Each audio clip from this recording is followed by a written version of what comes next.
Welcome to வெஜ்ஃபுட் Tamil. நம்ம இன்றைக்கி கோதுமை மாவில் ஸ்பாஞ்ச் கேக் எப்படி செய்யலான்னு பார்க்கலாம். வீடியோக்குள்ளே வாங்க. நம்ம இப்போ செய்ய போகிறது கோதுமை மாவில் ஸ்பாஞ்ச் மாதிரி எப்படி கேக் செய்கிறதுன்னு பார்க்க போகிறோம். அதுக்கு நம்ம இந்த கப்பில் 3/4 கப் நாட்டு சக்கரை எடுத்திருக்கோம். அதே கப்பில் 1/2 கப் பால் எடுத்திருக்கோம்.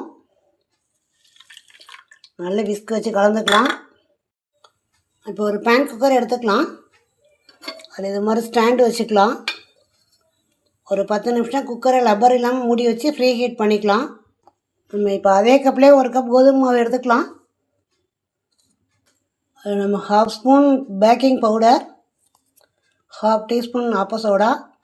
நம்ம இது எல்லாத்தையும் நல்லா விஸ்க் பண்ணிக்கலாம்.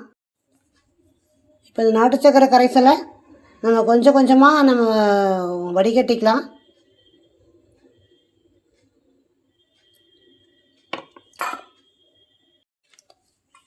நம்ம பாக்கி கரைசலையும் வடிகட்டிக்கலாம்.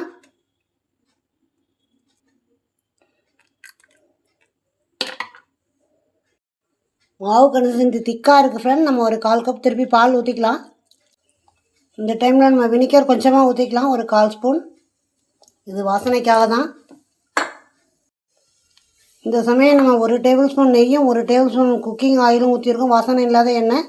இதை ஊற்றி நம்ம நல்லா மிக்ஸ் பண்ணிக்கலாம். அதில் கோதுமை மாவு போட்டுக்கலாம். கை வைக்கக்கூடாது. அப்படியே நம்ம சுற்றி சுற்றி வந்தால் கரெக்டாக இருக்கும். எல்லா இடமும் அப்ளை ஆகிடும். கேக்கில் நம்ம இந்த கன்சிஸ்டன்சியில் இருக்குது பாருங்கள். இப்படி தான் இருக்கணும். இதை நம்ம இப்போ கேக் டின்னில் ஊற்றிக்கலாம். நம்ம இப்போ இதை ஊற்றிக்கலாம். இதில்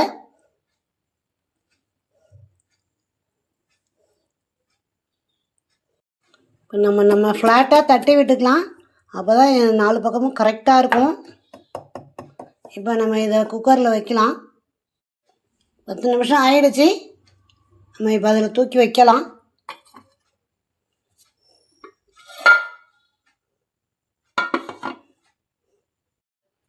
ஒரு 30-35 நிமிஷம் கழித்து நம்ம பார்க்கலாம்.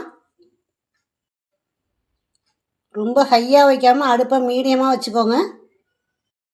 15 நிமிஷம் ஆயிடுச்சு. இப்போ நம்ம திறந்துட்டோம். நீங்கள் பாருங்கள், கேக் ஒட்டாமல் வந்திருக்கு. இப்போ நம்ம ஸ்டவ் ஆஃப் பண்ணிக்கலாம். இந்த மாதிரி கத்தியால் நம்ம சுற்றிலும் எடுத்து விட்டுக்கலாம்.